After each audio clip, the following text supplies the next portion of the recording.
Testing. MAGWest! How's it going? It sounds like it's going tiredly. You guys doing okay? You survive the weekend? It's day 3. It's day 3. It's a Mag Sunday. Kids too. You guys, we got something very cool in store for you today. We have 8 of the brightest minds in composition, in video game composition and musicianship here today for you to pick. I'm going to take the role of moderator first to selfishly ask them the questions that I want to know the answers to. But there will be time at the end for you guys to do the same. But first, let's get to know our panel. Hey, we're going to go around the very square or rectangular table. And oh, that's why they called it a round table. That makes sense. We're going to go around. I want each of you to introduce yourself, to talk a little bit about the music that you make, and to tell us your favorite moment from this MAGWest. Psych, I'm not a composer. Hi, I'm Brandon. I 2.5 years ago founded Virtual Video Game Orchestra. I am my day job is being an instructor at a university, teaching economics and math. Musically, I'm an orchestrator, an arranger. I engrave music, and so I'm usually writing for ensembles with every instrument that you could possibly imagine, as well as stuff that honestly you wouldn't think goes together, but we find a way. I also play in Reno Video Game Symphony and have been there for 5 years. So, yeah, that's me. Oh, favorite thing from the con. Last night, Gwobs panel. It was amazing. Oh, really? Yeah. Oh, I'm sorry. It was great. It was just what my ass needed.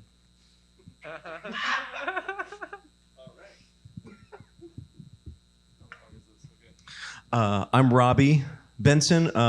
I also go by Gwobs. I did a panel last night.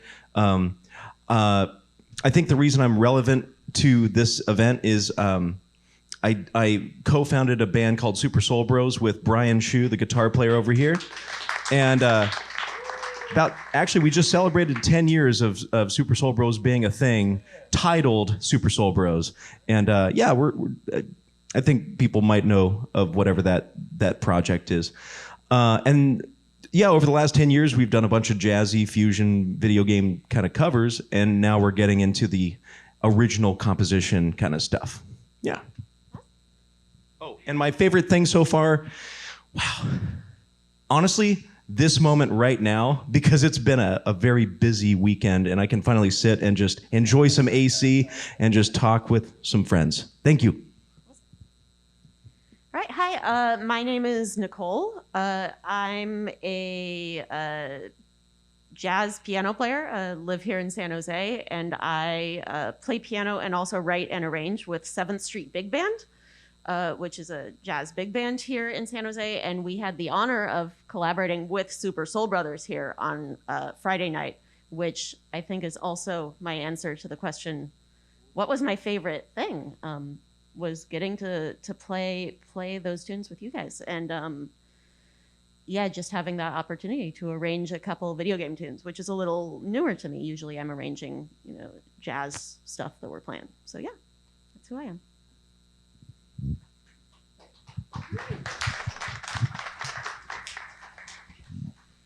Hi, I'm Ben Visini. I'm also not really a composer. I do original comedy music. That's mostly what I do. So I usually play at comedy venues, and not to any other comedian or any other musician. It does not count. It's good that landed. That means I'm on the right career path. But yeah, I do a lot of original lyrical stuff. I also play drums. I've been drumming for about 15 years now. And so I got to drum with Only One Ronin early on the main stage. I got to drum with Wario Speedwagon earlier at this event. And yeah, it's really nice to be welcomed into this community, even though I don't really do video game stuff that much. I like video games. I guess that's enough. And I think my favorite part of MAGWest so far has been either hanging out in the jam space with bonus stage taking over. Oh, what was it? It was was it a level select or extra lives? That was dope as hell. Oh my god. That was amazing. I walked in on that randomly and it was so good. Hello. My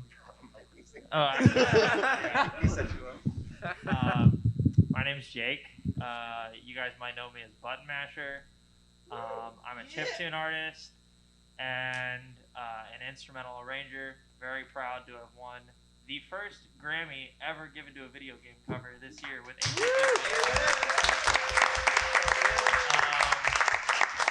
yeah, so I do. I do arrangements, but I'm shifting more towards original music, but definitely very interested in hardware accurate chiptune. So that's mostly what I do. Cheers. Oh, my favorite thing at MAGWest, and this is like always my favorite thing at all the cons, is the console room, because there's so many games I didn't get to play growing up, and it's always so fun to play, you know, like Sega Genesis games you've never heard of before, or and Nintendo 64 games that you didn't have. You know, that's always my favorite part. So yeah. Hi, my name is Rob Kovacs, also go by 88-bit. Thank you. I arrange and perform piano arrangements of video game music, mostly from the NES. And I'm also a singer-songwriter and a composer. I teach composition and songwriting at a university called Baldwin Wallace in Cleveland, Ohio. I've written a lot of random music, from indie rock stuff to American Greetings e-cards to a lot of short films. None of them you'll ever see, but I'm also the composer for a game called Stray Light. It's a VR game. You can check it out on Steam. It comes out in a couple months. And my favorite thing so far, playing music is the best thing in the world. So just playing right now at the pool party is probably my favorite event. My second favorite, though, was actually watching Button Masher's set, which blew my mind. It was awesome, if you were there. Yeah, it was awesome. Hi, I'm Chase Bethea. I am a video game composer. Thank you. I have been working professionally in the industry for 11 years. I've shipped 21 games in that time. Most recent release is a soundtrack called Quest Like Pocket, which I submitted for a Grammy recently, so I might be the first video game composer to actually win one, so we'll see. But I actually won the award for a Ground soundtrack, the Nix Award, last year for Best Soundtrack. I've known for I Can't Escape Darkness. I Can't Escape was played by Markiplier, and I was nominated in the industry for that score, I Can't Escape Darkness, and a couple others. I've done many different things and still do a bunch of stuff. I stream my music on Twitch and all these things like that too, but I'm known for being a chameleon of video game music. I can write. I've studied 4 different trackers. I've studied the music of the 90s, the 2000s of video game music, so it has allowed me to become a very versatile composer. And to have Brandon be starting that virtual video game orchestra, the biggest moment is to have my music be performed by this game score.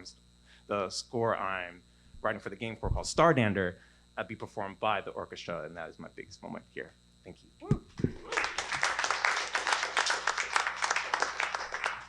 And last but not least, nobody can hear me. There we go. Is that better?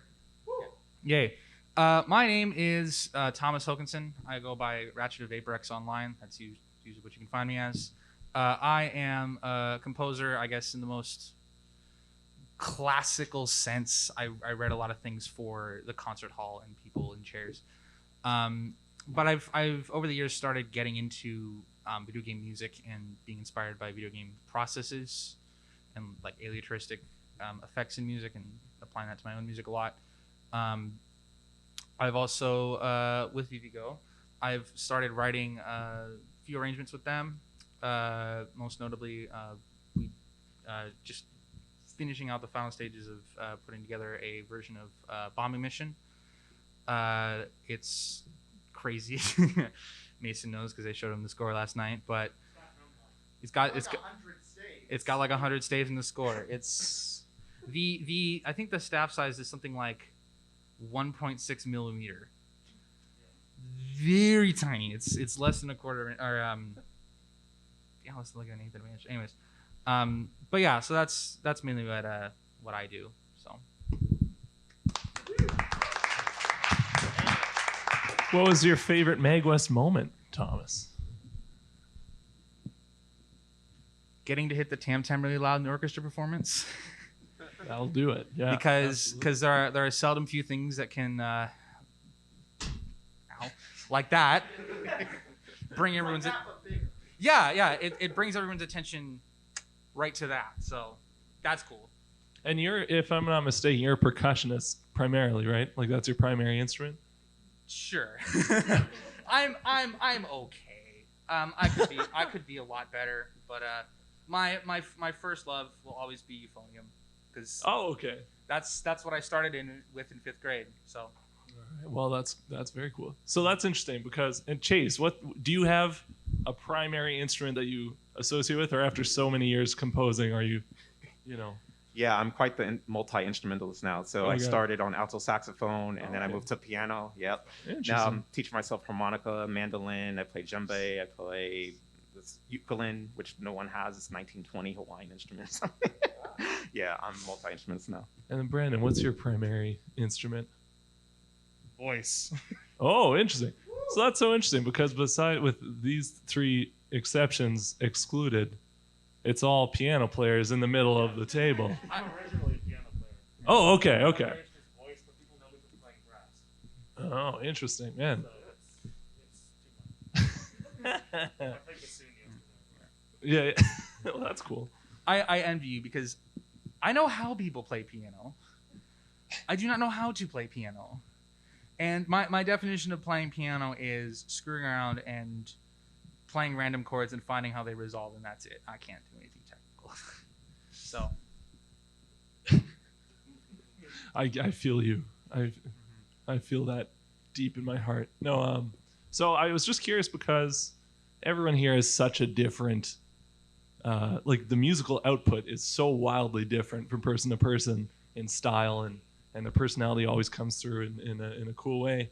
And I was curious, like, how much your actual instrument plays into the creative process, I guess. Like, as a piano player, how much, like, we'll start with Robbie here.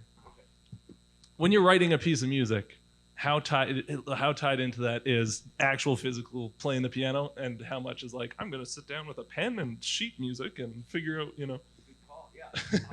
It's 100% the instrument itself. I kind of just black out, and whatever my fingers do, that's usually the good stuff. When I think about it, it's not. So yeah, it's just playing and improvising and having my phone recording it, and then making time to go back and revisit that stuff and actually pick out the good stuff and then refine it. You know, then you start getting a little more analytical, but I think like the initial inspiration is just what naturally flows from the instrument that you're fluent with. Yeah, or most fluent with. I had a composition teacher who commented that 90% of what composition is improvisation, and it's what you do with that 90% that you then refine and put down on paper and make sure everything looks nice. And that's really what the composing process is taking all this knowledge and finding some little thing about that improvisation and fleshing it out. So that's interesting. Brandon, as a vocalist, well, as kind of an everything, are you how similarly do you feel to Robbie? Is there an amount of the composition or arranging process that's like kind of playing centric, or is it a lot of just hearing stuff and then trying to put it down on paper, or what how do you go about it? I mean, it's pretty holistic. I live in notation software most of the time, which digital paper.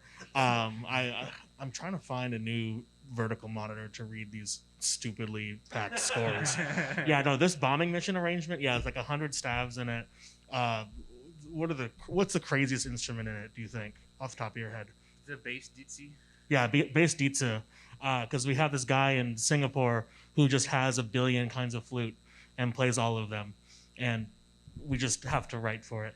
The Thundershoot is pretty badass too. Oh yeah, that's insane. It's like 10 feet tall. Mhm. Yeah. Anyway, so the arrangement process for me, like that arrangement took like 4.5 to 5 months to work out, mainly because it's just a process of figure out the form, figure out what you want to include, and once we decided on doing full symphony orchestra plus drumline, everything from there kind of fell into place. But it was a long process of who should exactly be playing what, and it's fitting those puzzle pieces together.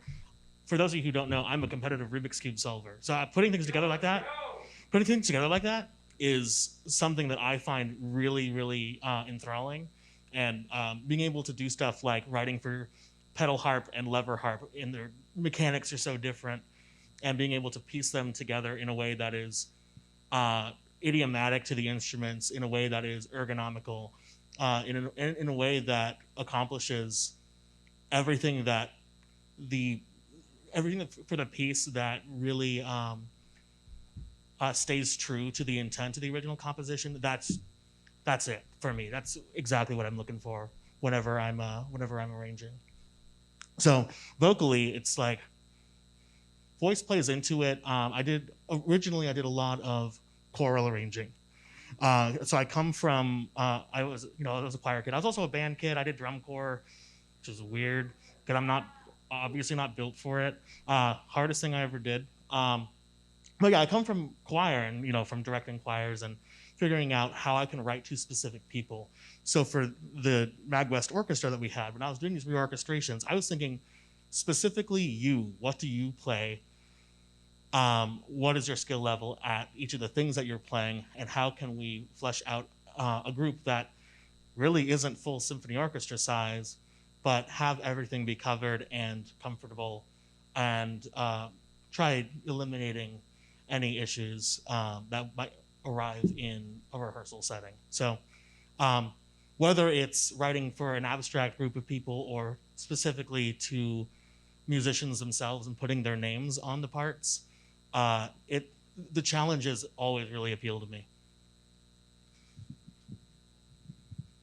You guys can feel free to just hop in. I don't want to be stuck going down the line, but You're good. I am interested, Nicole, as a big band arranger.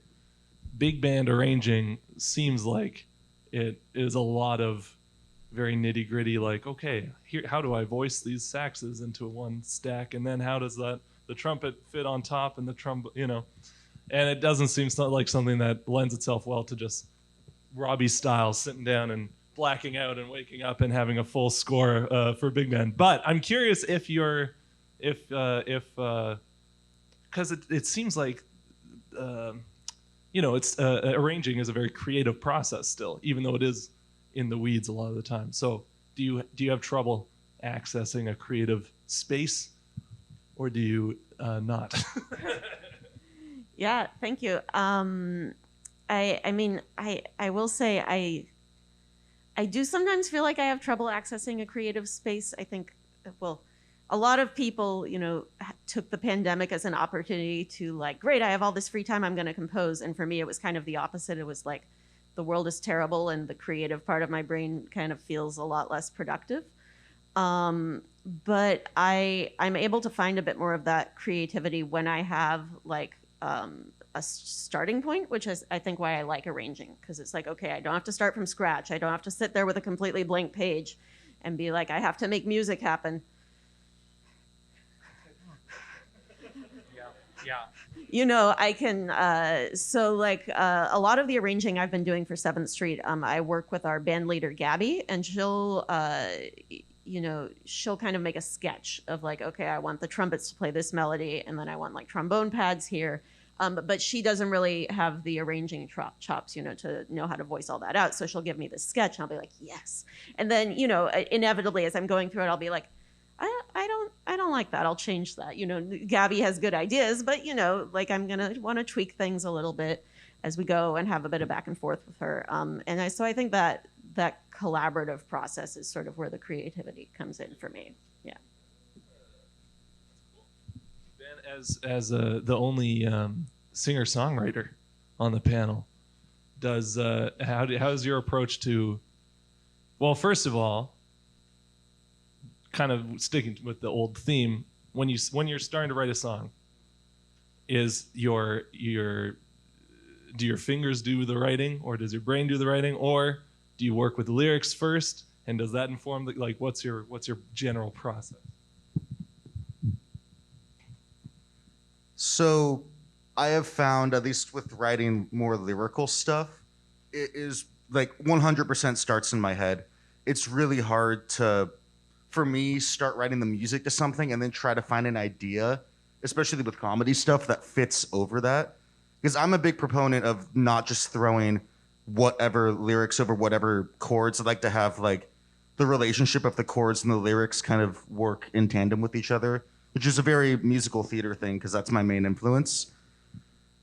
I would say sometimes I, like 90% improv, I just bang out some stuff on a piano. I'm like, oh, I like that idea. I'll record it. 2 years later, I'm going through my phone, find that. I'm like, oh, yeah, I'm working on an idea now. I'm going to throw that in. And then sometimes what was like a 20-minute recording, I take 2 seconds of it, and then I turn that into a chorus. So I'm a big proponent of what's the word? Don't delete stuff, because you never know. What? Your future self will Hors thank d'oeuvre? What did you say? Hoarder, yeah. Yeah, don't. Yeah, that's a nicer word. My phone is like 55 gigabytes of just bullshit. Like, your future self will thank you if you write things down. what was he? Oh. I was just gonna say. Also, Rob's a singer-songwriter as well. Yeah. Oh yeah. That's so much. That's okay. Yeah, it gets overshadowed. I'm sorry. Yeah. He does 5 things really, really well. No, he does 6 things really, really well. Was there another part of the question? Was there another part of the question? No, I do kind of follow the question though. I forgot what it was. Here, Jake. Well, I know Jake's. I have an intimate inside look into Jake's creative process because I just watched him dick around in Ableton for half an hour. But talk about when you're sitting down. Like, you have a very unique personal voice in your writing. When you sit down and decide it's time to write some music. Yeah. How does that look? Lately, I've been trying to really challenge myself. So start out with like a really specific framework that might be really challenging. Like before I even start writing, say, okay, this song, I'm gonna organize the phrasing like this. It's gonna be 5-bar phrases, then 4-bar phrases, then 5-bar phrases, and 4-bar phrases. Just as like an idea to start, and that gets it's like something like that in particular would be really challenging because we're used to just hearing 4-bar phrases or 8-bar phrases, and I mean that's just one idea. I could say something like, okay, for this song, all the chords are just going to be like open fifths, so like no minor 7th chords, no major 7th chords, just open fifths. And how do I like make a melody that fits within that kind of a framework? You know, so like that's really where I've been. That like lately, that's how I've started. Sometimes I'll start with a rhythm. I'll just start with rhythm, no melody, no chords, and then start to build everything off of that. I think it can be really. Actually, there's this great piano player named Sullivan Fortner.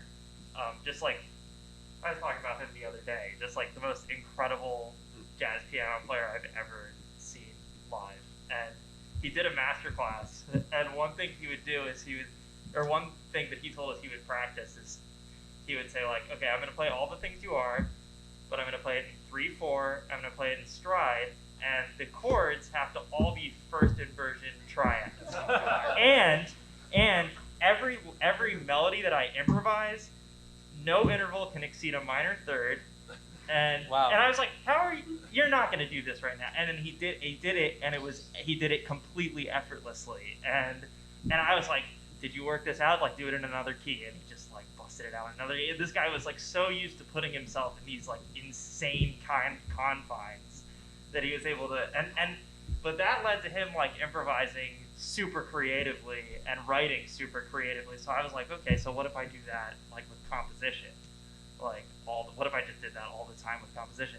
And chiptune is actually a perfect example of that, because when you're writing hardware accurate chiptune, you're already within a very specific constraint. You're like if I'm writing for like the NES sound chip, I'm working with 5 channels. Period. You don't get any more than that. So like you have to figure out, how am I gonna convey harmony in this extremely rigid framework? Like if I only have 2 channels that can make chords, like how am I gonna like, what if I want to convey like a minor 7th chord with extensions, like a C minor 11 chord? That's 6 notes. That's way more. So like you'll have to do some arpeggiating or like something. You'll have to get really creative. So that's really like right now that's my focus in terms of composition, like establishing a framework and limits and trying to be really creative within a very rigid set of constraints. As the only singer-songwriter on this panel, Rob. Very good, very good. No, because Rob, I'm interested in your process a lot because you have so many different, you have your fingers in so many different pies, to use a gross analogy.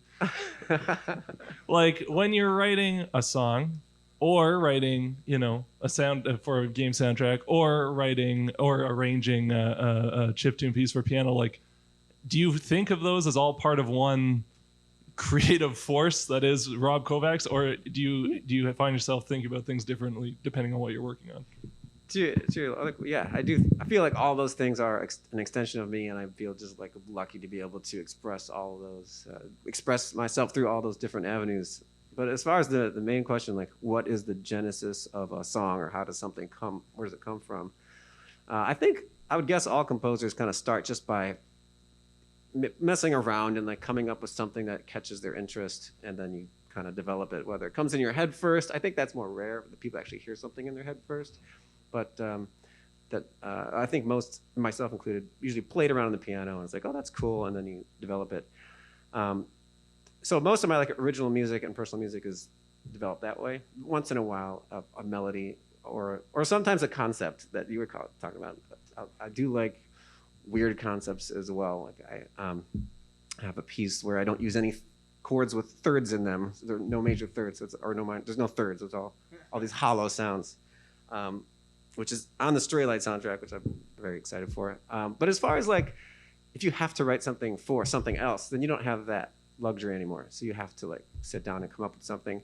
And in those cases, it's more just drawing from the inspiration, if it's a film or a game, and then just even have an idea and just start, I don't know, will play notes and just kind of have a concept, a fuzzy concept in your head, and then you just try to put stuff on, record stuff into the DAW, and then just kind of go from there and try not to be too judgmental, and then sometimes something really cool comes out.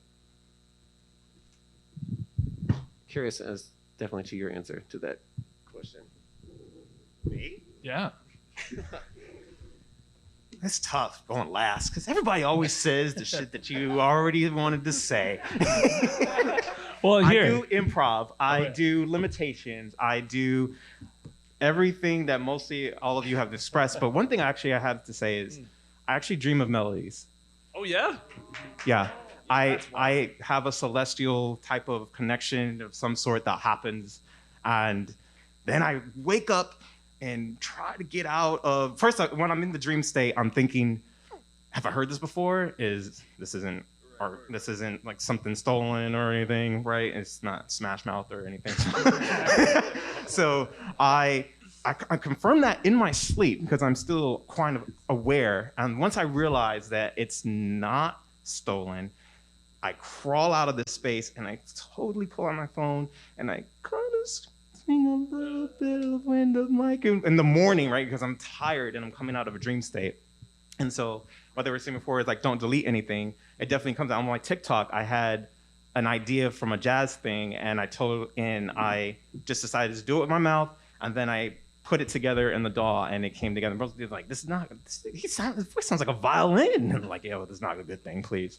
But it's really just, and with me working with game developers, I have to decide first, what is the player going to feel? And I'm always pushing myself to not have it be monotonous. I'm very adamant about that. I do not want people to be bored. So I take an Alfred Hitchcock approach and I say, for the interview that happened, he said, show me, I'll bet you I'll know what's coming next. And I'll say, do you? Because I want your ear to be the candy that you love, and you won't get cavities from that, so it's going to be good. But overall, yeah, I'm doing a bunch of different techniques, and with the game development documents and all those things, I just have to put myself as the player first. I own about 800 physical copies of games that I've studied over many years, so I have an idea of what the music's going to sound like before I mostly write anything in my head. I have 2 follow-up questions. First of all, okay, I'll do one, then you do one. First question is, when you fully wake up and pull up your voice memos, what's the hit rate of your dream melodies? Do you ever listen to one and you go, what was I thinking? Or are they all bangers? To be determined. No, sometimes they are decent. I at least took vocal lessons with my mom, and so I'm okay. But yeah, sometimes I still haven't tapped into them, all of them. I think I have like about 200 still I have to get through, because I've been recording them for many years. So yeah. That is so cool, man. When I like really sit and try my best to write a melody, the hit rate's like 10%. So I'm impressed. Thank you. So how often do you pull from your bank of ideas for a game versus going fresh? It's a little lower than you think right now. It's actually been me tapping into it the past year that I'm getting, because I was like, oh, I have these. I totally forgot that they existed. But the fresh approach is always something that I just really try to put forth. But yeah, they're definitely coming in handy now. And maybe I can tie Thomas into this too, because when you're composing for a game, you have developers to push back against, or that push back against you and say like, oh no, I want you to change this. I imagine. And when you're arranging for the virtual video game orchestra, and you have to kind of, work within strict limitations as far as like how many people there are and what instruments you're working with and all this stuff, and the tune you're arranging is also a restriction of like, you're not gonna just, oh, let's make I can't think of a funny example, but I was gonna say, what's that GoldenEye tune? Nothing small. Right. Anyways, but so maybe you guys can talk a little bit about composing and arranging under restrictions that you wouldn't necessarily impose on yourself. I think I say that I'll start with this, and that composing with restrictions for me is something that ends up happening. And that is to say, like, I will have to have a restriction in place to be able to get anywhere. Otherwise, there's the infinite tapestry of possibilities that you can pick from, and you get choice paralysis on like, what am I gonna do with this? And like the tune already is like, thankfully, a good starting point. But even that, you can go in so many different directions. Great example, like I wanted to do an arrangement of Zelda's Lullaby, right? And I knew it was like, it's like, okay, like that's a nice thing. But I knew I wanted to put a twist on it. And I found this Easter egg that if you sing the words of Silent Night to Zelda's Lullaby, they match up scarily well. I'm gonna try this on my singing voice. Silent night, holy night, all is calm and all is bright. Right, it works. It worked, and you can do it. You can do it for all 3 verses. So that's what I did, and I was like, because what I want to do with arranging is take the thing and do a +1 to it pretty much all the time, because otherwise it just feels kind of like I'm cheating to myself, like I'm not being perfectly honest with myself. Like, it's like, no, you can do more with this. You can always do more with this. That being said, there does come a time where it does become too much, and you end up with stuff like this. So that's another thing, is teaching myself how to work in moderation within arranging, and really trying to constrain things to what they need to be, and not being, because I've been obsessed with large things for the entirety of my life, and large orchestras and writing large things, and I realized, it's nice to just be simple with things. And I think that is kind of the biggest restriction of what I've been doing with my music lately, is how can I distill things down into a simple enough form where things get across. And like does anybody know Virgil Thompson, the composer? He was very much into this idea of like finding simplicity in music, so that you have the maximum amount of effect with like the minimum amount of stuff. And for what I've been doing lately, I really like that. So Sorry, I just wanted to do a quick follow-up because I wasn't sure how lengthy the answers were supposed to be. So I did a very brief, you kind of gave me a black or white, like, do you work with the instrument or do you put pen to paper? I'm not a great sight reader. I never really transcribe things. So that's why I said 100% I play, it's all the instrument experience. But now hearing everyone else explain, yes, 100% to all that as well, except for the pen and paper for me personally. But yeah, I think a lot of recording ideas, hoarding is very important for ideas. And I've been finishing tunes that I've been sitting on for 13 years before I recorded them. And it's important to just retain that stuff.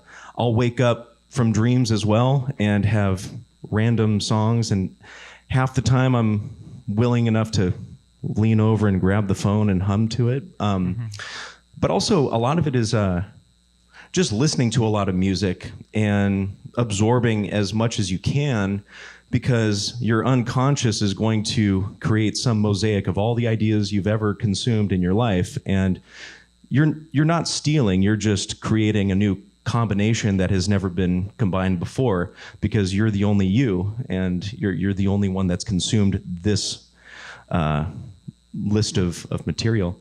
I think also just for me, driving, commuting from teaching piano lessons and stuff, just like I'm just humming ideas, and just that's a very important thing, just improvising even without your instrument, but just humming ideas. A lot of things develop from there. A lot of tunes I finished came from like a hooky, some kind of catchy melody that I came up with driving down 101, and then married that with an idea that I had 13 years ago, and then it's all the above, basically. Amen to everyone's answers. Yes. I have one other thing that I forgot to mention. I think this is actually something that people trying to learn composition and arranging should do more, which is study a reference and try to A/B what you're writing with the reference. Mm-hmm. So like, if you want to write something that sounds like Jun Ishikawa, like the guy who writes for Kirby, like you would, I think it's like really important to listen to what he's writing and like write down observations, like what is he doing for the accompaniment, like what like, because like like you'll like I can think immediately, like for somebody like Jun Ishikawa, there's a ton of like really specific arpeggiated patterns that he does, like and this goes across consoles, like for his style of writing. So like that already gives you something. Oh, this is like a little Ishikawa-esque thing. I could put this in here, and already you're like on track to sounding something like him. But I think it's really good, and I don't mean this like in any kind of like toxic way. I don't mean you like listen to your track and then listen to Jun Ishikawa and go, oh man, this sucks. Like I'm saying, like, am I like capturing the same aesthetic? Like, am I getting that vibe?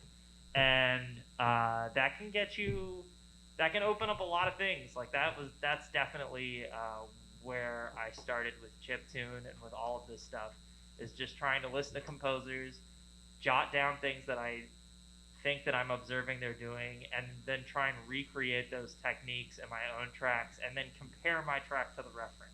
I think that's a really useful tool, and it also kind of puts you in somewhat of a box. I'm trying to make something that sounds like this.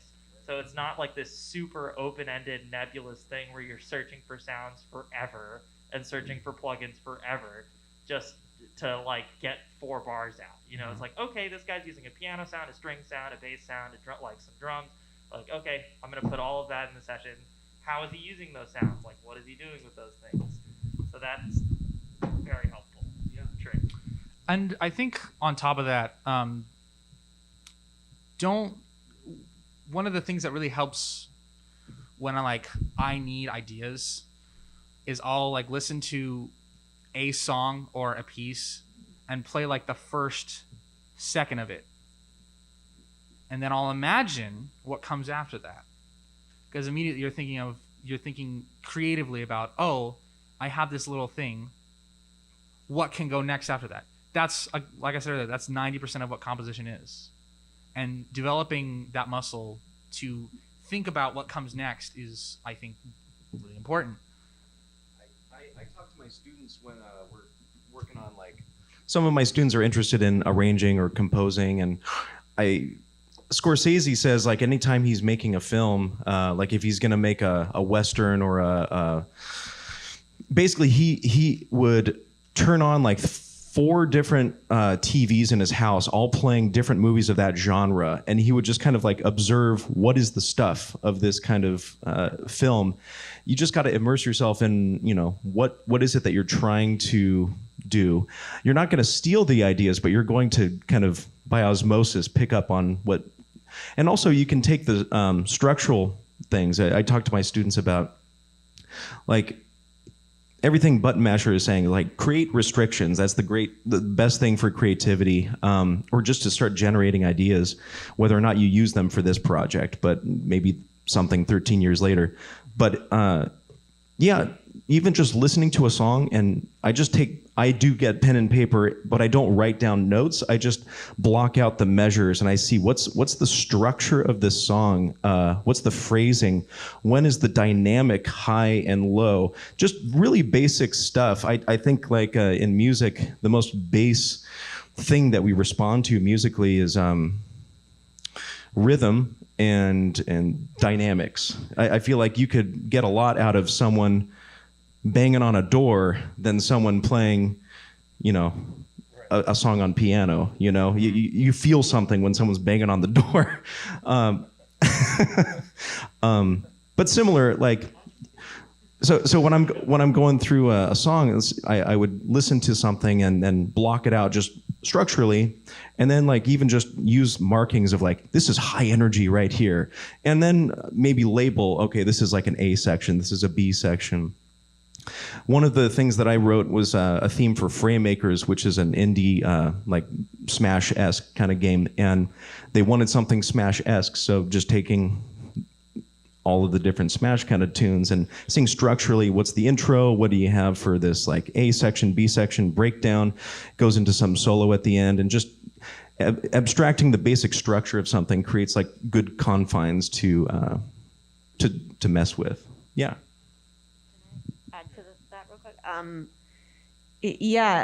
want to agree with everything you said about, structure and the importance of that. And it made me think of something one of my professors in college said that kind of stuck with me and has always helped me is, we're used to things being 4-bar phrases, 8-bar phrases. And he would be sometimes if you are at the end of a section or have a transition or just the flow isn't right, sometimes it just needs more space, more time to breathe. Make it a 9-bar phrase, make it a 10-bar phrase. And I was oh, that's an interesting idea.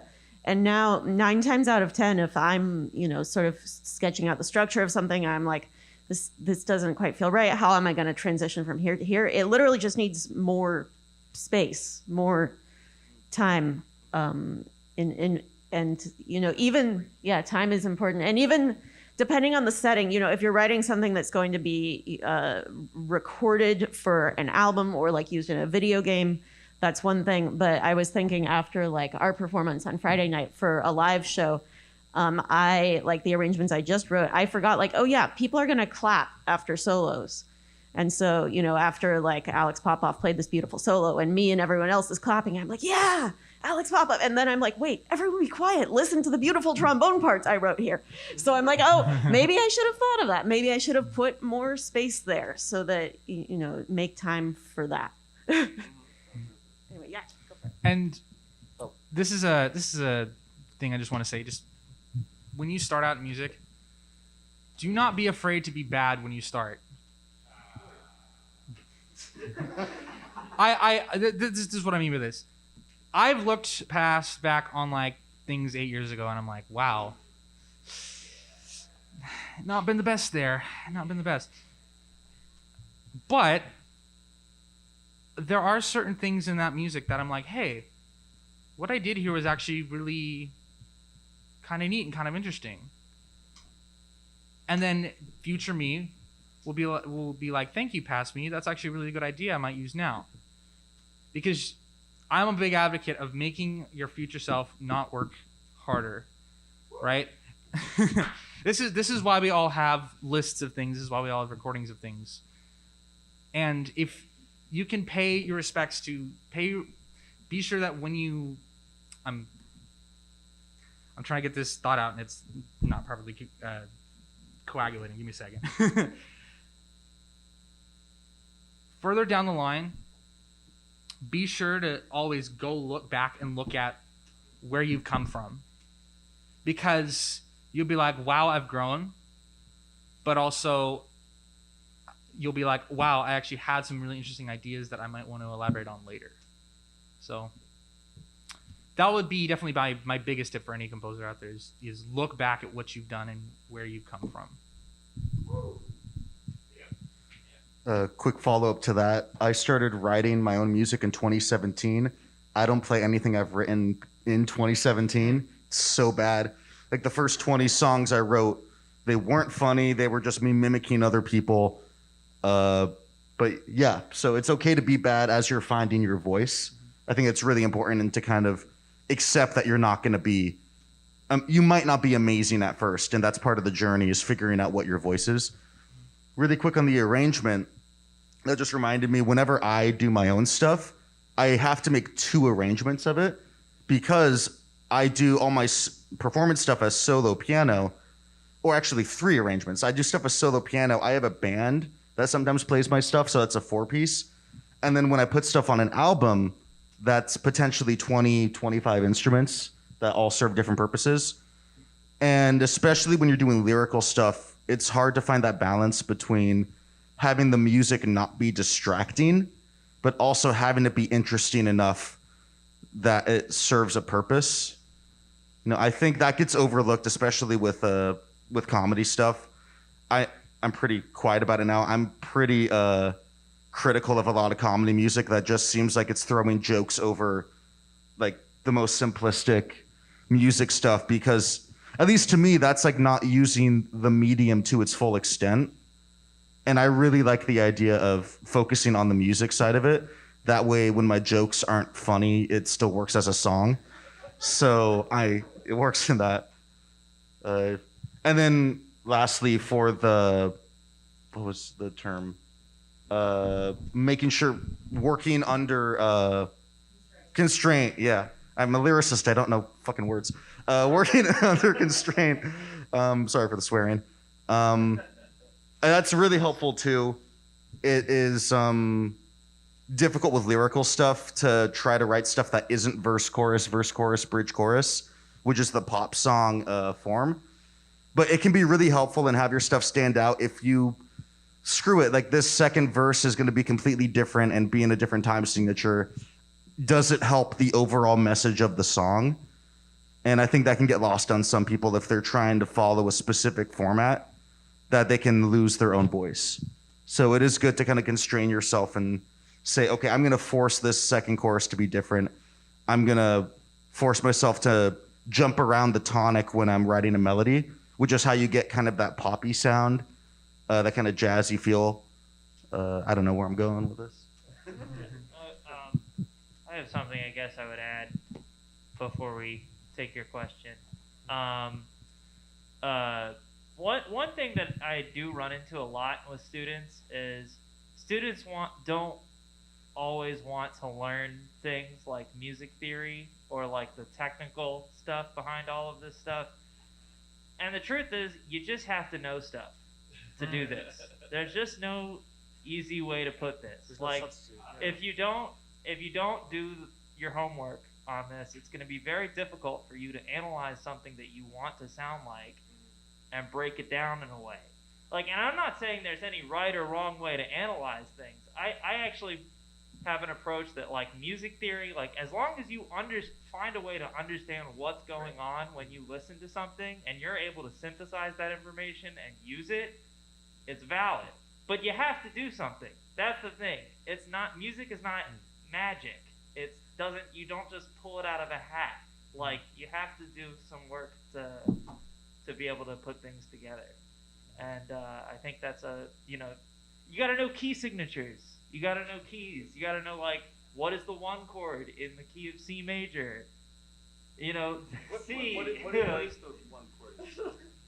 Oh man, I should. It's B sharp major. I should have come prepared. But yeah, I mean, I know, like, that might seem like an obvious thing, but I'm always shocked at how many students come to me and they're like, "Oh, I don't want to learn that, man. That's so much. I'm never gonna be able to start writing." I'm just like, what do you want me to tell you? This is the language. It's a language, So Music is hard. Yeah. Brian, do you have a question? Yeah, well, I was gonna say, so it sounds like what you're saying, especially for beginners. So you want us to understand the distinction between formulas and limitations, right? So like a formula, like the verse, bridge, chorus, right? That sounds to me like it might be a limitation that somebody set in a broad category. And once you have further understanding of the entire art of theory, you can then manipulate those rules and set your own limitations. It's part of the learn the rules so you can break the rules kind of a thing. Thoroughly. Question.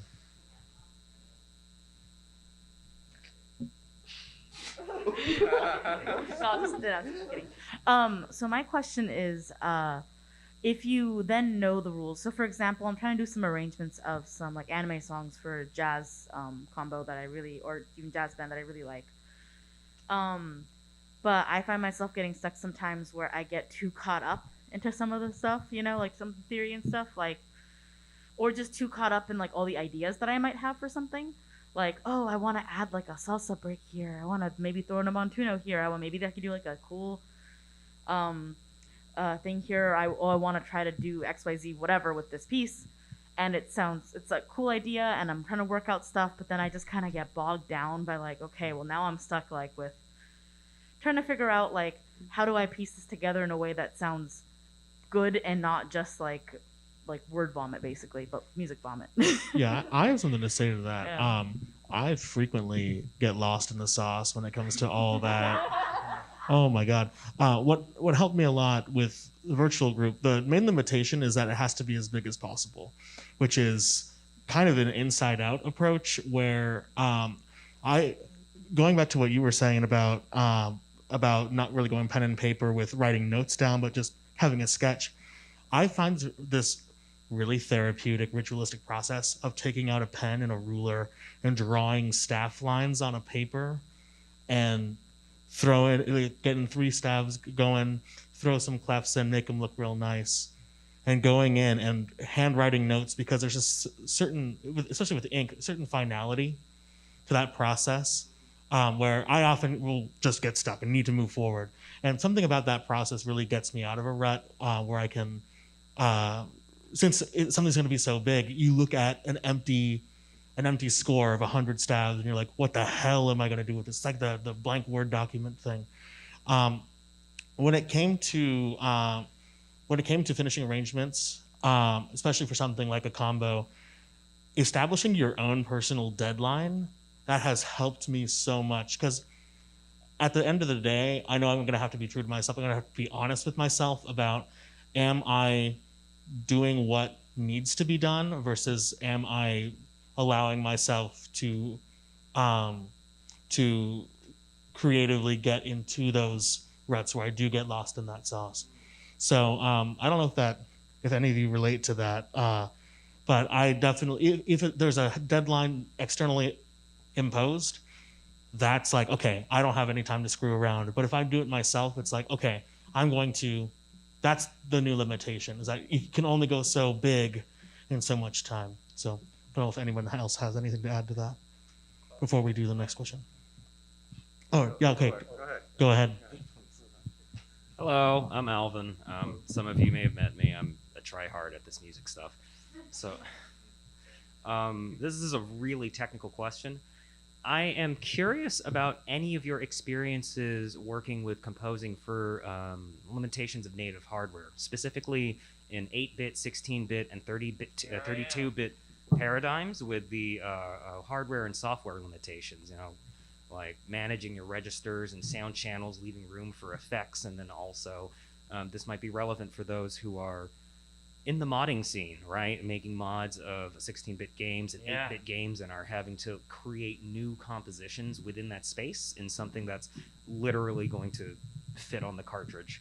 I'd be really curious to hear what that's been like, orchestration and arranging and all that. Please. Yeah, absolutely. So fortunately, it's a lot easier than you might think because there's been a lot of software made to make hardware accurate chiptune that can be and like oftentimes they're trackers. So the big one is FamiTracker. I don't know if any of you are familiar with FamiTracker. So FamiTracker. Yeah, let's fucking go, FamiTracker!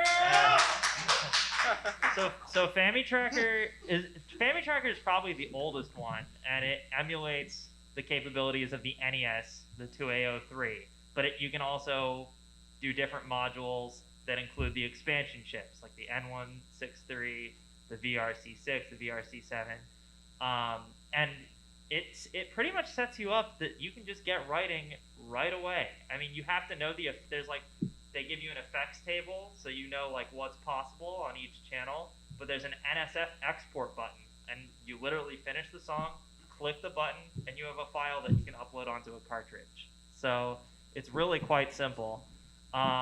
For Sega Genesis stuff, there's a tracker called Defilmask, which will give you .vgms, which those can go on a Sega Genesis cartridge. But I think they also have you can make music for Neo Geo, for pretty much all these consoles. I mean, one thing that's really important when we're talking about chiptune is like FM synthesis is huge. You have to because in the 90s, FM is really compact. You could fit these like FM synthesis songs onto really tiny sound chips, and it wouldn't take up too much space. And it was that's why you hear FM on so many different consoles, all these arcade consoles, and yeah, there's a lot of ways to write for FM. I think it's in my experience though, like one of them in like really trying to get into the nitty gritty with this hardware is trying to see like how can I use like all of these different effects in like really creative ways and in ways that kind of push the limit. Now the one thing I don't have experience with is writing chiptune and like, having to leave a certain number of channels free for like sound effects that would be happening in a game. That's one constraint that, because I'm just writing with a tracker now, and like when you're writing with a tracker, like and I'm not writing for any specific game. I write like literally just to because I love the sound of chiptune and I love all of these different sound chips. The Super Nintendo is the most interesting out of all of them. It's the most unique by far. Like so most of these sound chips have samplers. They're called DPCM. Yeah, DPCM. And you can upload samples, but there's not much you can do with the sample once it's uploaded. You kind of just have the sample and that's it. The SNES is different, where you can upload a sample and you can play it on any pitch. You can apply a wide variety of effects to it, and it's a really unique sound chip. But they haven't come out with like a software or a hardware accurate tracker for it, which like, you know, the chiptune community is dying to have that because the Super Nintendo is like, Well, there's the Super MIDI pack. yeah, there's Super MIDI. I was just gonna get to that. There's Super MIDI pack, and then there's the C700 VST. So like those are the two ways that you can make Super Nintendo music. But also like to get an SPC out of either of those things is a somewhat lengthy process. But it can be done. And if you guys join my Discord server, I have like tons of tools and resources on all of this stuff because it's my passion to get people really interested in writing for these old instruments because there's still a ton of potential that hasn't been tapped with all of these things. So I hope that answers your question. I just want to add in on there for you. I do have experience for leaving sound channels open. I was writing my first game music. I was writing on Game Boy Camera, so I understood the limitations very early as a child, and so it is important. And then I moved into LSDJ because I did a ton of game jams. In fact, Game Boy Jam is coming up in September. I highly encourage everybody to get familiar. It's very fun. And so with the same chipset of the 2A03, you have to write around what sound effects are going to happen, and because the coding is so very difficult, it's a very high learning curve of assembly. If you're exactly, so if you are not, and there's a studio called Game Boy Studio 3.0 because they skipped 2.0 because they were behind. If they have a tracker now in it, and I've been learning it, but it's not even remotely close to like Screen Tracker, which is one of the earliest ones that they've done.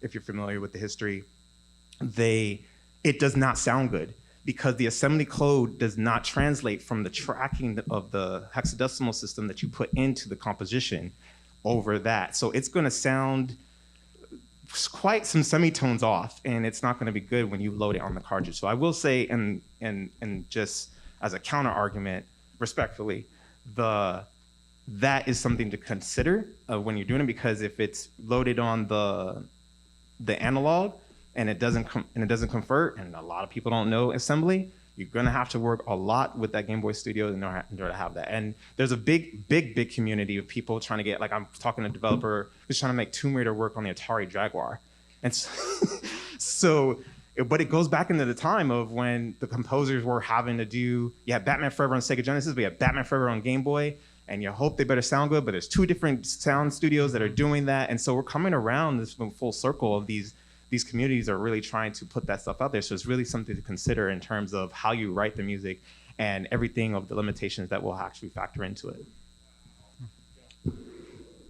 This is not remotely relevant to your question, but it's a funny anecdote related to chip space stuff. I had a friend who we were bored one afternoon, shall we say, and we were like, you know what would be really funny is if we changed whatever we were running Super Mario Bros. On an emulator. We're like, it'd be really funny if we changed all the different tunings of all the notes to different equal temperaments and stuff, and see what we got out of it. There's a video of this. Unfortunately, some of them are really weird. Like, I think my favorite one is if I say Bull and Pierce, do people know what I'm talking about? Oh, one person, thank you. I believe it's 13 divisions of a 12th, and we tried that, and it was probably the most demented thing we could think of, unfortunately. But yeah, that's basically what I want to say about that. Nothing remotely relevant. It's just funny. This is another chiptune-centric question. In my own personal experiences writing with LSDJ and FamiTracker, I grew to find the limitations that I felt that I was working within to be frustrating to the point where I just kind of gave up on it. How did you work? Did you ever feel those same frustrations with those limitations? And if you did, how did you work around them?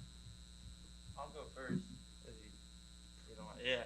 So I never found the limitations frustrating. I actually found it extremely liberating because one thing about working in a DAW that's frustrating to me is just how much you could do.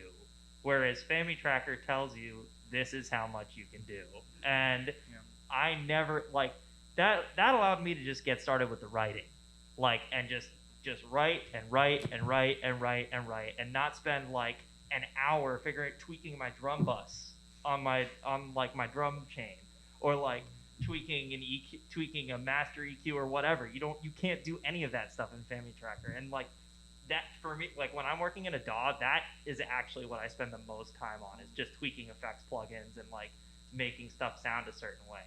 So like I guess I can't quite relate to that. And I think understanding, I mean, there's a lot you can do though. It is limited. But you have to like, compared to what? It's limited compared to like if you're working with some crazy, like, you know, like a Dave Smith instrument or something. Like if you're working with some crazy new synthesizer. But it's not so limit. Like, I'll tell you, I don't know if you guys have listened to Shnaboobala. I don't know if anyone's familiar. Oh, yeah. Go listen to some of the stuff that Shnaboobala has written for FamiTracker, and you won't even be able to tell it was written for an NES. Actually, there's another person. Does anyone know Chibi-Tech? Yeah. Yeah. So Chibi-Tech writes dubstep on FamiTracker, and actually, the first time I heard it, like I was like my friend was showing it to me. I was like, "Is this a joke? Like, what? Why am I listening to this?" And he's like, "Dude, he did this on FamiTracker," and I was just like, "What? Like that? Like it literally sounds like DAW produced dubstep." So like, I would say that like there are limitations in FamiTracker, but like if you know the software inside and out, just like anything else, you can do some like completely groundbreaking, unimaginably creative stuff with it. So I think here's the other thing I would say that will really help, and this was actually crucial for me when I started learning FamiTracker. Look at other people's modules. Like, get modules from people who you like to listen to, who you want to sound like. Because the thing that's really cool about it, like with a DAW, if you want to share a session with like Ableton, like you got to get all of their plugins, all of their samples, all of their stuff if they're going to share their session with you, and you're going to try and glean anything from it. Whereas with FamiTracker, they just send you the session. You got everything. You got the instruments, you got the samples. It all comes with the session because it's so compact and so small. So I think it's one of the easiest things to learn really quickly. And yeah, that's my spiel on that. It sounds to me that the only limitation is yourself. And I know what you're talking about because I started out, like I said, I taught myself 4 different of the trackers. I OpenMPT or GMaker, LSDJ, so on, Game Boy Camera obviously as well. It's frustrating because you don't have all the knowledge, but you need to experiment, and it's going to be all right. You're a part of it's a process. So just give yourself the time. It's like some people said on here, it's going to suck at the beginning, but Jake just said, and I can't mention this enough, I mean, the stuff that we're hearing now is just an accentuation of the demo scene. We're going back to game history 101 right now. And there are modules that exist, and you can open that up and check it out and probably use the samples and move things around. But trust me, greatness is within you. Trust yourself. And I have one last final thing. If you're not really passionate about making hardware accurate chiptune, there's no reason to use, like, that's the only reason to use these tools, you know? So like, there's no pressure, you know? If you're like, I'm not really digging this, there's nothing to feel bad about. Like, just find something else that you know is more. I think the real question you have to ask yourself, what do I want my music to sound like? And if the answer is, I want this to sound like it's coming out of an NES, then FamiTracker is obviously the best choice. But if you're trying to do like a bunch of different things, you might prefer a DAW or an open plug tracker like OpenMPT or Renoise. So yeah, that's that. Rob, when you've done a lot of arranging NES music on piano. For anyone who hasn't checked out his 88-bit arrangements, they're phenomenal. How I feel like this is such an interesting chain of restrictions. That seems to be the theme of the panel, seems to be restricting yourself. But you know, if you think about composers writing this chiptune music under these strict hardware limitations, and then you taking that music and arranging it under the limitations of what a human being can play on piano. Well, what Rob can play on piano. No, because you're superhuman. That wasn't a dig. I'm curious, has there been any like NES arrangement techniques that you've taken and used on your own writing outside of the 88-bit thing? Not quite yet. The one thing I've taken away from my own writing, there's two answers to that. Trying to play NES music on piano has changed my piano playing for sure. It's made me a much more technical player. There's techniques that I've kind of come up with that I've never had to do before. In my piano earlier this morning, we talked about there's a spot where there's microtonal. There's a part that's like E half flat minor. So it's like, how do I emulate that on a piano?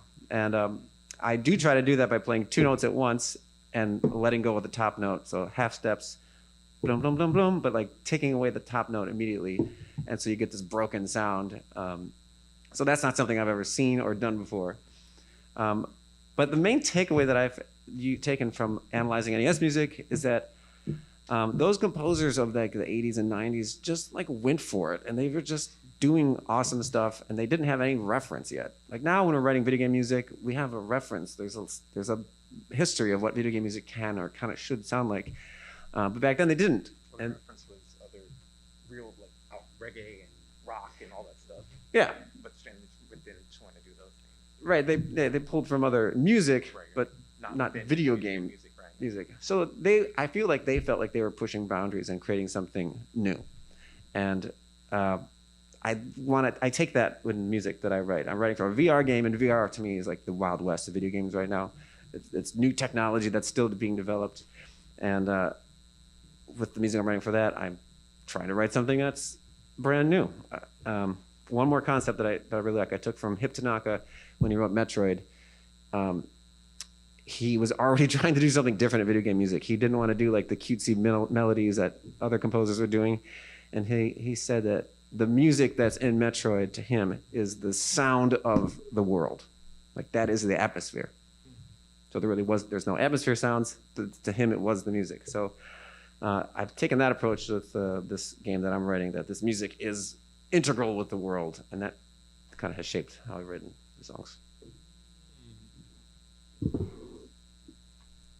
Hi, I have played piano for a long time. And whenever I played piano growing up, I always, played, the classical composers, the Bach, the Beethoven, that type of thing. And so going back to it now, I'm trying to compose my own music, but every time I'm trying to evoke the theme or the style of one specific composer, I find myself drifting more into simply mimicking the verses, the choruses, the melodies that they had, rather than, developing my own ideas. Does that ever come up when you're trying to cover a video game like track, where you feel like you're too derivative of the work that you're trying to emulate? Kind of going back to the idea of just sketching ideas, like you can listen to other compositions that you're trying to emulate the style of, and like just try to abstract the most basic information from it, not getting into the nitty gritty of what are the notes, what scale, what but just abstract if you can scat kind of a phrase in a song, like you don't have to get specific with the notes or harmonies, or just abstract the most base information from it. That gives you a good limitation to start working with, and then you can deviate from that. But just taking like the structure and like when are notes happening, when are they not happening, that's a thing I like to look at. Like what is the phrase? Thinking of a melody as it's a sentence, and what does that sentence sound like? Is it a run-on sentence? Does it have breaks? When are things happening? When are they not happening? And that's like some very basic information you can glean from, anything, and then start filling in the blanks of, okay, stuff's happening here. What am I going to make that stuff be? That's a basic approach that I go with. I have some questions about porting from Miles' sound system to Elias, especially with Unreal Engine 5. I got you. All right, you're ready to go. All right.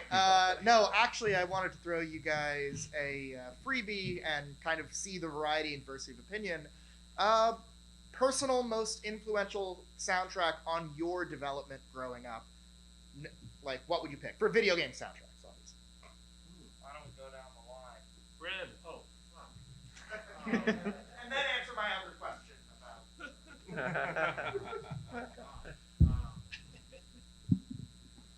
I mean, my games growing up, because I'm younger than most of you, that was Pokemon Gen 3. It's turning 20 this year. It's just insane because, oh my god. But yeah, that soundtrack is something that I've definitely pulled a lot from orchestrationally. Another one that's really interesting, if I ever wanted to get into electronic music, the music from Portal 2, insane. I love that soundtrack. Absolutely adore it. How about you say something? Have you done? What have you done? I've done. Yeah, you can't get out of this one, Ben. I've done a lot of moderating in my I see. Well, the biggest impact on my moderation style, I think. No, I don't know what. What's some soundtracks that have influenced you? Probably the Wind Waker soundtracks influenced me the most, as far as my whole aesthetic, and it's got a really good balance of kind of like technically interesting and adventurous music, but it always has heart. It's never too just crazy for the sake of being crazy. It's always serving the scene, or all those Nintendo games, all the composers were so aware of what the audience was supposed to be feeling at any given time. And yeah, I don't know. I think that's an important factor. What about you, Robbie? I don't know if this is really the right answer, but usually when I'm asked this question, I just go to the same answer, which is Earthbound. It's just such a dynamic soundtrack. It just goes through the gamut of so many styles, and it really does push the SNES sound chip. And but compositionally, it's just, yeah, it really impacted me when I was 7 playing through. I didn't actually play through the whole game. My dad did. I just watched, and it was a full send. It was an experience. Yeah. So the question was what growing up, what influenced you or left the biggest impact. I actually didn't play video games much at all, like as a kid. And when I was about 18, I had a friend who was like, "You need to play Ocarina of Time." And that was literally like the first video game that I spent a lot of time on. And so I think it left a big impact just because I was like, it was an old game at the time, but I was still just impressed by many elements of it, including like, oh wait, the music is integral to the story and the gameplay. And I think that was just left a big impression on me.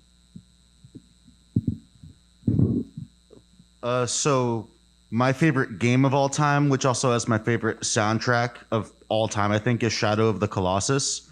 I think I really love and appreciate that game and the kind of the musical motifs it has. So if some musical element is playing in one point of the game and then plays at another part of like a cutscene or a story, it can elicit that same emotion, which I am personally working on like some bigger musical like projects. And so I'm trying to study like more motifs and like how to make songs kind of reference each other and kind of build like an emotional connection. And I think that game is a masterpiece in that kind of connection with music and the gameplay.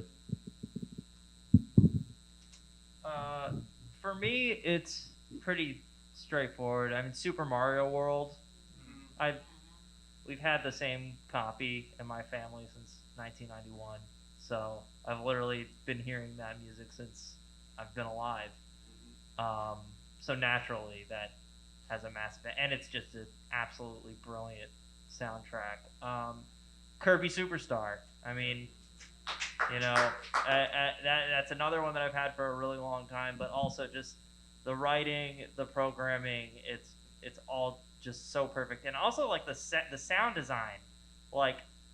the instruments that Ishikawa picked, I mean, it's not even clear to me what is being sampled. Like, it's so unique. It's just you immediately recognize it, and it's definitely like a lesson in developing a compositional voice. And then one more that might be unexpected: Gradius 3 for the Super Nintendo. Super wild writing, like really unconventional writing, and just beautiful sounds. I have two answers for you. The first soundtrack that like I remember really trying to digest was Seventh Guest by George Sanger. George Sanger is a banger. The Fat Man, as he goes by. But it was like this computer game, and there were these cheesy MIDI sounds, which I could kind of create on my cheesy keyboard at the same time. So, 7th grade, I would try to recreate some of the songs from that. But unconsciously, until like I became more of an adult, Mega Man 2 and Marble Madness really seeped into my psyche. But I didn't realize it as a kid that like, oh, this is actually music. This is just part of the toy. Yeah, for me, it's Beyond Oasis on Sega Genesis by Yuzo Koshiro. A lot of people don't know about that one. That was the first game that was trying to rival Legend of Zelda in terms of this first big adventure game. And then through the time, it was Tomb Raider 1996 by Nathan McCree. And then that was the first orchestral type of piece of score that was on the PS1. And discovering that it was why we put the game in, and if you don't put the lid down and you realize, oh, it's a CD player, and you hear the oboe come in, and you're like, but the game's not playing. And that if you own that actual CD, if you own the game, the Tomb Raider, it will play the entire soundtrack. So you have the soundtrack of Tomb Raider on there, and it's fantastic. Oh, wow. I'm about to show the generational difference because my answer, because again, I wasn't really much a video game player growing up, but the one game that my parents let me have was Minecraft. And beyond that, the other soundtrack, which I didn't even realize was a game until like a week after I had it on loop, was Journey. The two big pieces that have stuck with me through over the years are Wet Hands and I Was Born for This. I think both of those are a large reason of why I decided to become a composer, because I was, up to that point, I was very sheltered, shall we say. And I was listening to a lot of classic rock that my mom would put on in the car. And both of those things were such a vast departure of what I knew. I was like, I didn't realize that music could not only be that like polar and yet still have such an amazing emotional affect. So those are my answers. You guys might have touched this on a little bit, but my question is more about writing an original score to a new game. Now, of course, like with film music, you have to write like at a certain time from this to this, and maybe they'll give you like temp music to get like a reference of what you want, everything like that. So how does it work with like video game music specifically? Like I know most OSTs are like 3 to 5 minutes in a loops based on whatever level you're in. So you kind of can you guys tell me like how that works? I'm sure it varies on what the client tells you. Yeah, it does vary. And so the way I typically work is I give the developer an audio asset list, which defines what is going in the game, how long is the minutes that you think you want it to be in the game, is it a loop or not, is it going to be interactive, dynamic, or is it just a straight up loop? And then they have to have references. They already have a reference of the game they like. They like Chibi Chibi Robo, or they like Diddy Kong Racing, I don't know, but whatever it is, it's imperative to have that specific reference for the link to listen to. But I take it even further and say, give me timestamps specifically of what you like in this piece. Is it the drum style? Is it the weird synth line that is happening, or is it not? What is it not? Don't you like? I mean, I think that's very important too, because they get caught up and you say, well, I kind of emulated it. I did what you want me to do. Like, I didn't really like that clock ticking sound from Castlevania Symphony. I don't want that in there. I'm sorry, Michiru. But you get the idea of narrowing down what you really are supposed to get close to by having that, unless, and the cool thing about video game composition is they do your thing. We trust you. We like your sound. And that's really when you're in the best ballpark.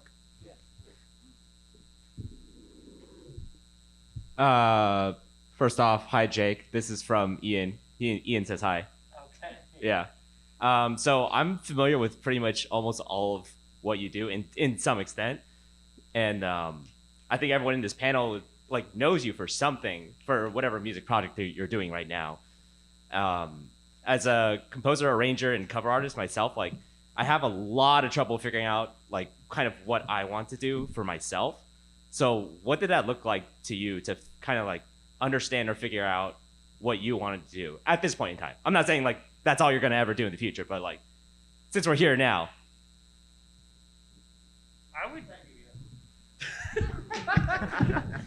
I would just ask yourself like the baseline question, what do you want your music to sound like, and try to answer that question like, what is the first thing you instinctively pull up when you ask yourself that question?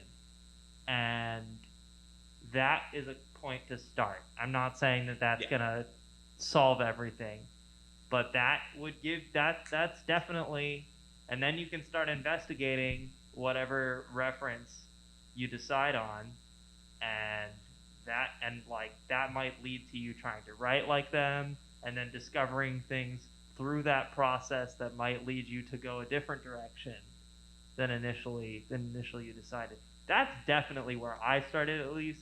Before I was doing chiptune, I was mostly a professional jazz pianist, but I was frustrated that, you know, with an acoustic instrument it is very difficult to do so, like particularly the piano. I mean, by the late 1800s, a lot had already been done. So, I mean, and even chiptune, a lot had already been done. But still, like when I asked myself that question, the SNES in particular was the thing that I was like, this is what I want to do. And I started with that, but now I'm making music for PC 98, for NES, for Sega Genesis, Neo Geo, all of the above. But I think that's a really good place to start. Ask yourself, what do you want to sound like? Try to think on instinct. Like what are you drawn to immediately? And then try to like start from there. That would be my advice. Just to kind of piggyback off what you were saying, I, at least personally, I'm not going to assume everyone else on this panel feels the same way. I definitely still deal with almost imposter syndrome of feeling like I am too much like my influences, and it's kind of hard to find your own voice when you're stuck thinking, oh man, there's another artist who I like more who's doing this better. And I think it's just trial and error, kind of going again and again through the same ideas, trying to find what works. And this is kind of a simple thing, but what kind of music, what kind of stuff do you like? Or what do you want to see in the world? And then just put that out there.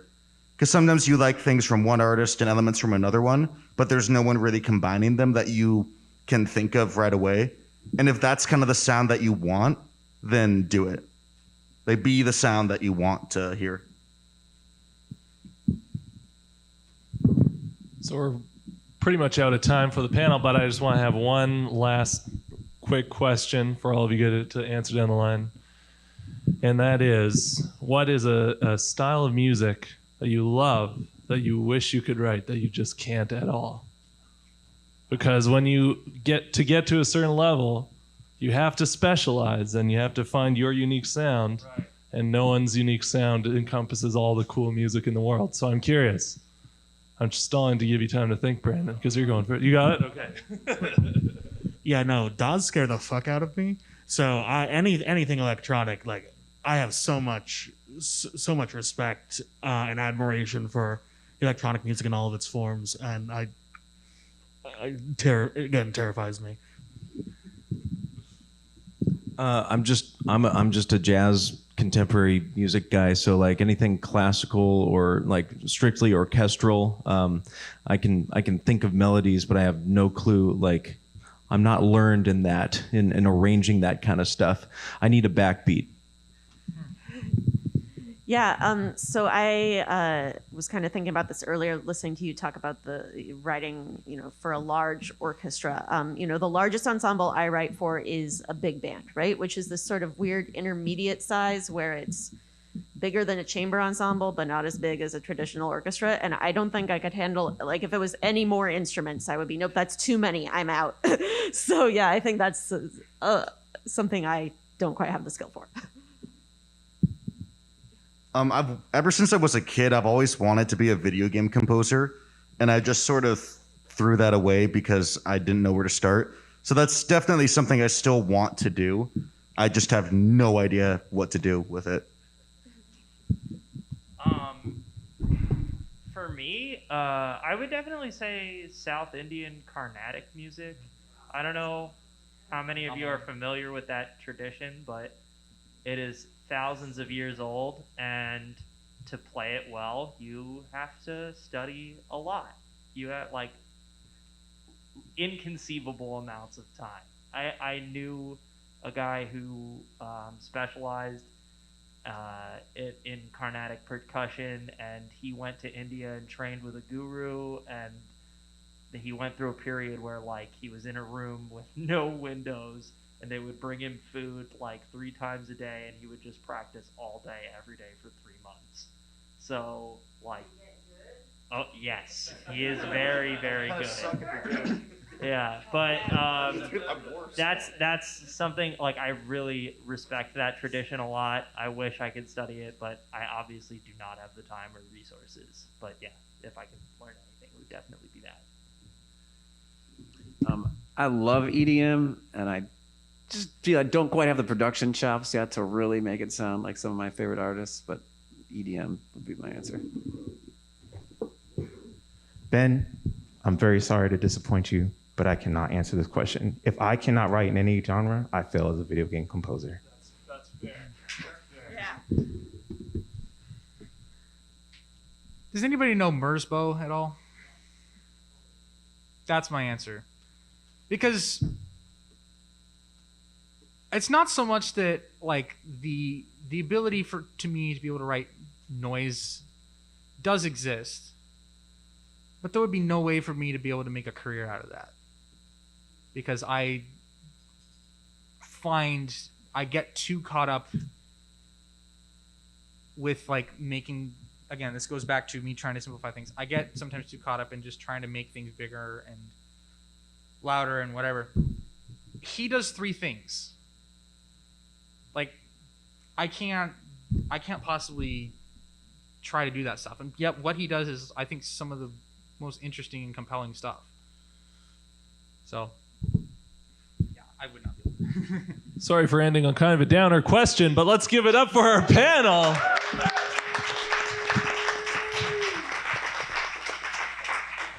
Thank you guys all for coming.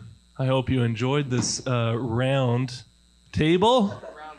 And we hope you enjoy whatever's left of MAGWest 2022. It's just the circle's very big. That's true. Yeah. Thank you guys. Music theory.